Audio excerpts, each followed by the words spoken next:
Resalut les gars, ça fait trop plaisir de vous retrouver là. J'espère que vous êtes aussi contents de me revoir. Ça fait vraiment longtemps que j'étais parti de YouTube, plein de choses à faire, mais là je suis de retour et surtout je reviens avec des nouveaux concepts, des nouvelles choses que j'aimerais essayer pour un peu changer de ce que je fais d'habitude. Donc je suis trop content de vous présenter cette première vidéo. Comme d'habitude, n'hésitez pas à liker, partager, commenter. Si on est là pour avoir du fun et pour apprendre et tout sur le voyage. Donc moi, ça me fait super plaisir de vous reparler. Et donc aujourd'hui, ce qu'on va aborder, on va parler de la République dominicaine. Alors, la République dominicaine, c'est un pays qui est connu pour ses plages, pour ses resorts.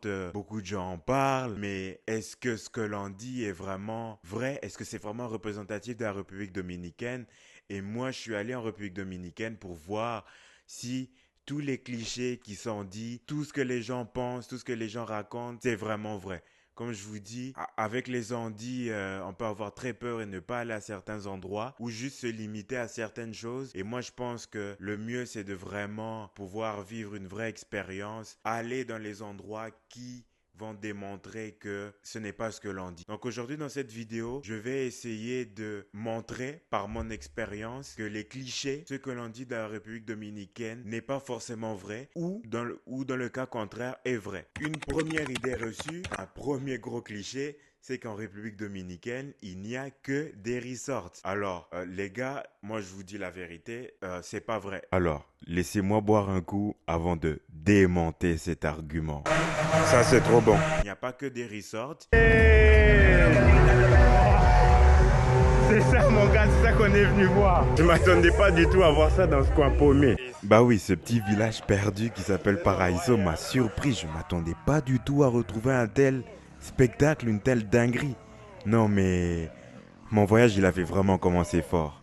C'est sûr que les gens qui ne vont que à Punta Cana et principalement en fait Punta Cana, il y a aussi d'autres endroits dans le nord de l'île. Oui, c'est sûr que si tu vas à Punta Cana, tu vas tomber que sur des resorts. Mais en fait, Punta Cana, c'est pas représentatif de la République dominicaine. La République dominicaine, c'est bien plus que des resorts. C'est une culture, c'est une vie. Et en parlant de culture et de vie, Mais what is going on ici, bro? on allait juste manger et là, on tombe sur un festival local. Genre, on n'avait rien prévu. Et ça, tu vois, ça montre la vraie République dominicaine. Man, on est dans un coin paumé. On s'attendait pas à trouver ce genre de choses. Genre, c'est improbable. C'est une dinguerie. Waouh. Oh, deux mâts. Incroyable. C'est impossible. Devant, qu'est-ce qu'on a? La plage, boy, la plage. Un deuxième cliché, c'est que la République dominicaine, c'est cheap. Alors là, les gars, je peux vous dire que c'est vrai et en même temps, c'est pas vrai. En fait, c'est pas vrai que la République dominicaine est cheap. La République dominicaine peut être cheap, donc on va dire moins cher à certains endroits. Mais si tu vas dans d'autres endroits, il y a d'autres affaires qui sont vraiment cher. Je vais donner un bête exemple. Le prix de l'essence. Le gaz là-bas, il coûte vraiment cher. C'est genre, de mémoire, c'est genre 2 dollars US le litre. C'est énorme. Fais un plein, te retrouves facilement autour de 80 dollars US. Il y a d'autres choses qui sont extrêmement moins chères. Par exemple, la nourriture. Mais attention, il faut surtout dire où. Parce que si par exemple tu es à Santo Domingo, la nourriture, elle coûte quand même plus cher que dans certains autres endroits. Je vais vous prendre cet exemple souvent. Exemple de Bani et Paraíso où j'ai été, c'est des endroits où la nourriture ne coûte absolument pas cher. Bon, on est ici habitué là, le plat typique. Plat typique, évidemment des bananes plantains, cercle du porc. Bon, ça c'est des boulettes, je pense que c'est de bœuf. Ouais. Puis ça c'est les gens qui veulent à tout prix manger européen. Ils ont pris des lasagnes. Mais sinon, avec en plus de la salade. Très grave. Bon, ici, ça c'est les gens qui ne veulent pas goûter la nourriture locale, poulet et bananes plantains. Pour la sécurité. Dans la sécurité, jus de maracuja, c'est bon déjà. On va bien manger les gars, on est parti pour une longue journée. Quand j'étais à Paraíso, Bani, ben, ça m'a pas coûté cher. Les plats, limite, c'était 5 dollars, tu vois. 5 dollars US, donc, parce que c'est des endroits reculés. Ça fait que au niveau de la bouffe, j'ai pas dépensé beaucoup. Alors que quand j'étais à Santo Domingo, alors c'est vraiment cher. Tu vas au centre-ville, un plat normal, ça te coûte 35 dollars US. C'est vraiment cher. La République dominicaine n'a pas le même niveau de vie que les États-Unis et le Canada. Donc, pour quelqu'un qui habite en République dominicaine, payer aussi cher, tu te poses des questions. En tout cas, moi, je me posais ces questions-là parce que je trouve ça vraiment cher. Voilà, tout dépend de où tu vas. Donc forcément, en allant à Punta Cana, en ayant l'idée que c'est moins cher, je pense que tu vas être confronté à des prix élevés. Je pense, puis j'ai entendu des gens qui ont payé des prix élevés à certains endroits. Donc je pense que c'est un peu comme tout dans la vie, ça dépend de où tu vas. Autre chose, ce qui peut paraître vraiment cher en République dominicaine, c'est les tours. Alors quand tu es dans des villes comme Santo Domingo, Punta Cana, t'as des tours un peu partout et pour te faire visiter des cénotes, des endroits un peu reculés. Mais honnêtement, ces tours-là, ça coûte vraiment cher. Mettons, tu peux avoir un tour pour 50 dollars US ou 80 dollars US. En fait, ça dépend de l'activité que tu vas faire. Alors que moi, j'ai fait aucun tour. Moi, j'ai été visiter par mes propres moyens. Donc, j'ai eu la chance d'aller visiter un désert, des dunes. En fait, c'était pas un désert, c'était plutôt des dunes. Cet endroit a l'air irréel. Irréel, j'ai dit, hein? Ouais, et je vous montre pourquoi c'est irréel.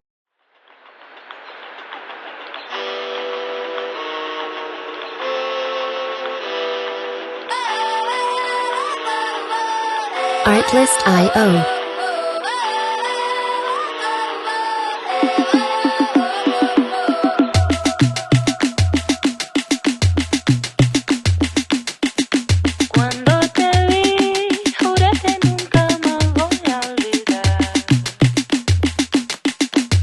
Music licensing reimagined.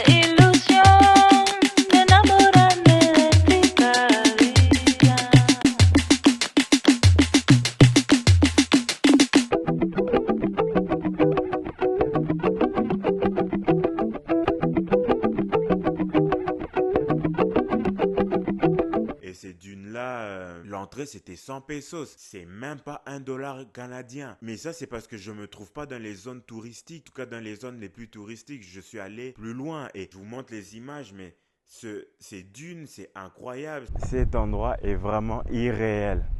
Je sais pas si vous connaissez cet endroit, mais en tout cas, je vous fais découvrir les dunes de Bani. C'est dans le sud de la République dominicaine, donc en partant de Santo Domingo. Comme je vous ai dit, la plupart des gens, ils vont aller dans les coins ultra touristiques dans le nord, payer et tout. Moi, je fais l'inverse. Je vais dans les moins touristiques, pas payer cher, puis profiter des choses comme ça, des merveilles. Non mais, je vous assure, c'est fou. Et il n'y a personne. Ça, c'est ce qui est fou, c'est qu'on est seul. Il n'y a personne pour nous casser la tête. Et on voit une merveille comme ça. On en profite au max, les gars. Waouh! Ça se rencontre avec l'océan, c'est une belle plage. T'es tout seul. C'est juste, genre, j'avais pas les mots. J'ai été voir des plages, parce que généralement, quand tu trouves dans les endroits comme Punta Cana, faut être dans le resort pour avoir accès à la plage. Moi, j'ai été voir une plage, j'ai rien payé. Et ce qui est cool, c'est que il y avait que des locaux.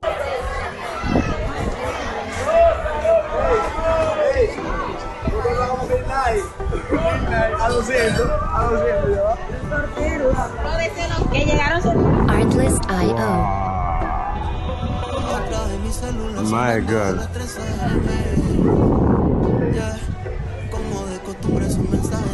C'est tellement beau.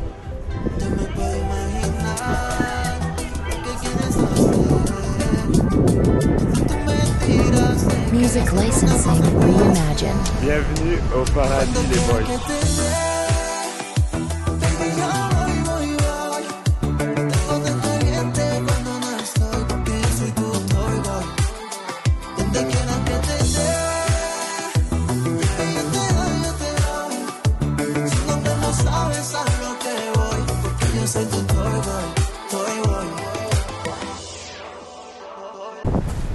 Je vais un peu aller continuer à découvrir qu'est-ce qu'il y a de beau. Ah, le vent sur les cheveux, ah, ça fait tellement de bien. Genre derrière, t'as l'océan, là, direct, ça c'est malade. Check l'endroit.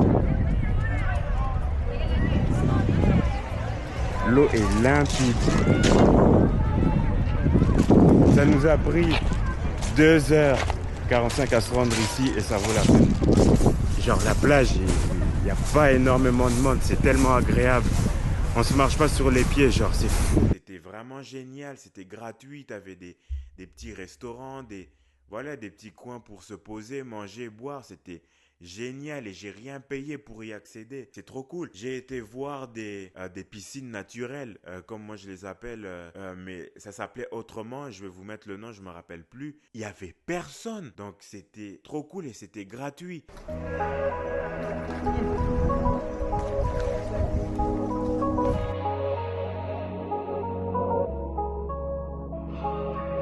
Artlist.io.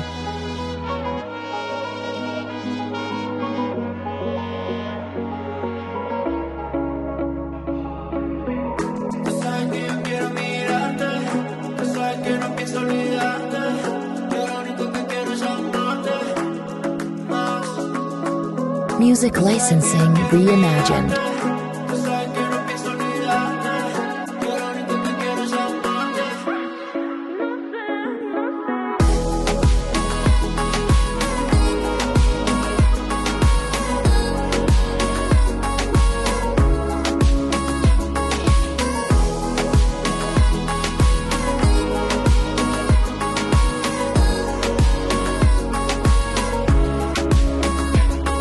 Artlist.io. Pas besoin de tout le temps aller à Punta Cana ou je sais pas moi quoi. Et c'est gratuit, c'est ça qui est fou. C'est gratuit, on n'a rien payé, on est rentré et tout. Et regarde l'endroit qu'on a pour nous seuls. Alors que si tu vas à Punta Cana, tu auras un tour, il va te faire payer le truc 100 balles. Tu vas perdre de l'argent ici, gratos. Mais te mal l'endroit, gratuit. Pour ce que c'est. C'est incroyable, gratuit, regarde. C'est une dinguerie, frère, c'est une dinguerie, gratuit. Pas besoin d'aller à Punta Cana pour ce genre d'endroit, les gars. Vous faites pas avoir par les tours, ça paye trop. Ça coûte trop cher, genre regardez les prix de ce genre d'endroit avec des tours, ça coûte trop cher. Et ici c'est gratuit à Oviedo. Deux mal endroit, c'est fou. Donc, un autre cliché que j'entends souvent, c'est en République dominicaine, oh, mais il y a un tourisme de masse, il n'y a que des étrangers partout. Il y a ce tourisme de masse-là. Si tu vas à Punta Cana, à Santo Domingo, alors oui, tu vas rencontrer ce tourisme de masse. Et si tu restes dans des coins spécifiques, par exemple, à Saint-Domingue, si tu restes dans la zone coloniale, et la zone coloniale, je recommande. C'est vraiment un très bel endroit, c'est historique, il y a de l'histoire et je recommande, faut y aller. Mais dans la zone coloniale, c'est là où tu vas voir tous les étrangers. Alors que si tu sors un peu de cette zone coloniale, tu verras pas d'étrangers parce que là, tu vas vraiment rentrer dans le dur. Là, vous pouvez voir les images de la rue. Moi, j'y ai été. Là où c'est pas parfait, là où les Dominicains travaillent dur. C'est là aussi, c'est là où les gens vivent. Et ces places-là, les étrangers, ils vont pas. Donc forcément, quand tu vas dans des endroits comme Saint-Domingue, Punta Cana, tu as cet effet de tourisme de masse. Mais la réalité, c'est qu'il suffit de sortir un peu pour ne pas être confronté à ce tourisme de masse. Donc le tourisme de masse, oui, il existe, mais faut sortir. Sortir, faut aller dans d'autres villes, dans des villes moins connues. Vous aurez des choses moins chères, vous aurez la réalité de comment ça se passe. Une autre idée reçue qui fait que malheureusement, les gens ne sortent pas de leur resort et de leur Airbnb ou hôtel, c'est que on pense que la République dominicaine, c'est dangereux. Alors, moi là où je suis allé, dans le sud-ouest, vers Bani, c'est un endroit où on est proche de la frontière haïtienne. Alors, malheureusement, je pense que, en tout cas pour ceux qui ne le savent pas, en Haïti, les choses ne vont pas très bien. S'il y a des frères haïtiens qui regardent la vidéo, force à vous, j'espère que la situation va s'améliorer. Et donc, à cause de cette situation-là, ce qui se passe, c'est que beaucoup d'Haïtiens qui immigrent, et donc il y a une peur de cette immigration, et on pense que voilà, cette immigration, en tout cas en République dominicaine, vient pour abîmer le pays. Et donc, il se crée une certaine idée que la République dominicaine, c'est pas sécuritaire. Alors, par exemple, quand vous allez à Saint-Domingue, dans la zone coloniale, il y a des policiers. Donc après la zone coloniale, c'est la zone où il y a le plus de touristes, donc je comprends cela. Moi, je suis allé vers Bani, qui est dans le sud de l'île de la République dominicaine, près de la frontière avec Haïti, là où c'est supposé être le plus dangereux. Moi, ce que j'ai vu, c'est mon expérience à moi, c'est que en allant, oui, c'est vrai, il y a beaucoup de voitures de police, il y a l'armée, c'est vrai, mais en allant vers cette zone-là, moi, j'ai pas été arrêté une seule fois. Il n'y a pas eu de problème. Il y a, à chaque entrée de ville, il y a des dodanes, donc tu ralentis, tu as un petit poste de... Tu as comme un petit passage de police. Il se passe rien du tout. Ils regardent, tu les regardes, voilà, c'est bonne ambiance. Donc moi, j'ai passé plusieurs villes avec cette situation où il y a des dodanes et la police qui est là devant les dodanes. Et je suis allé, je me suis rapproché de Haïti. Il n'y a jamais rien eu. En fait, c'est faux. J'abuse un peu. Comme d'habitude, certains diront. Mais j'ai vu une église de réveil comme au Congo. Mais improbable.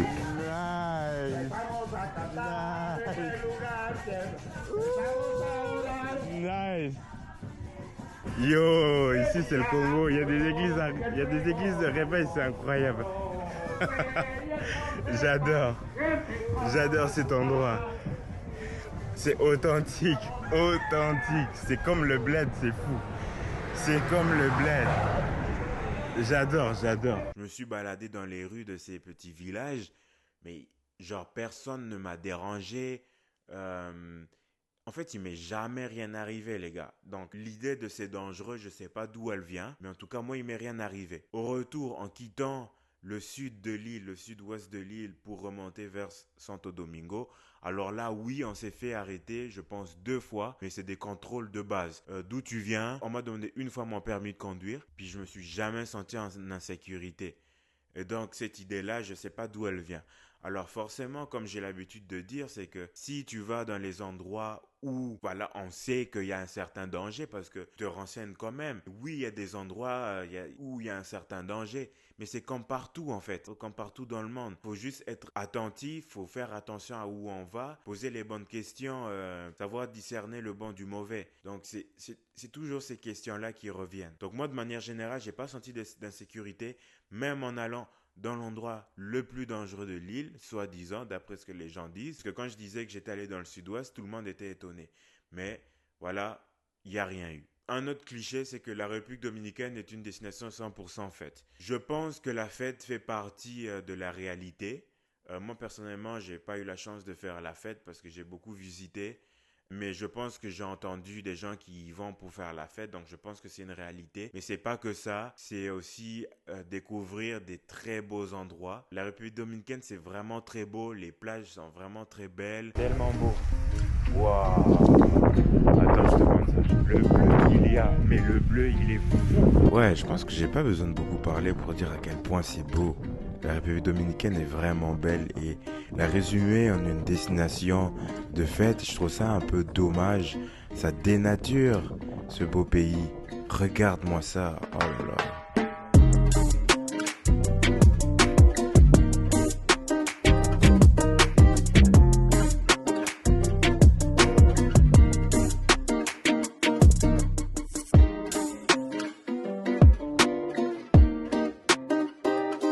Music licensing reimagined. Ils ont une végétation vraiment très belle. Je pense qu'ils ont un peu tout. Ils ont la forêt, ils ont les montagnes.